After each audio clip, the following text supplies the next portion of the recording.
Maligayang magbabalik po mga kaibigan. Kamusta po kayo? Latest weather update po tayo ngayon. Pero bago tayo magpatuloy mga kaibigan, mga kababayan, pa-like and subscribe naman po, and always pong pahit ng notification bell for more weather updates. Mga kaibigan, wala naman po tayong bagyong binabantayan po ngayon sa loob at labas ng Philippine Area of Responsibility. Nasa El Nino period na po tayo at ramdam na po ang init sa umaga hanggang sa tanghali. Pero may hypnosis po tayo galing sa Pag-asa.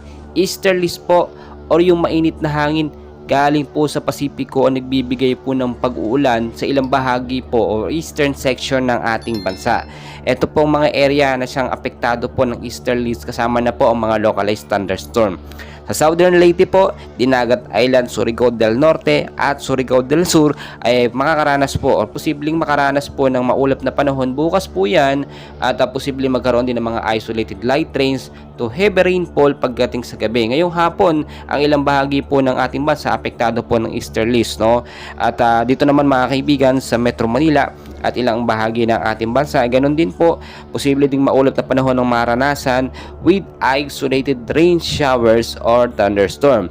Ang easterlies po nagbibigay niyan, kasama na po etong pong mga localized thunderstorm na pabalik-balik po sa ating bansa. Impact po niyan dyan sa may bandang Metro Manila at ilang bahagi ng ating bansa, posible pong pagbabaha or landslide doon sa mga landslide prone area. So maging maingat pa rin po tayo, dahil kahit wala pong bagyo, it doesn't mean na wala na tayong gagawin yung paghahanda or hindi na pwedeng umulan, dahil nga po tropical country tayo.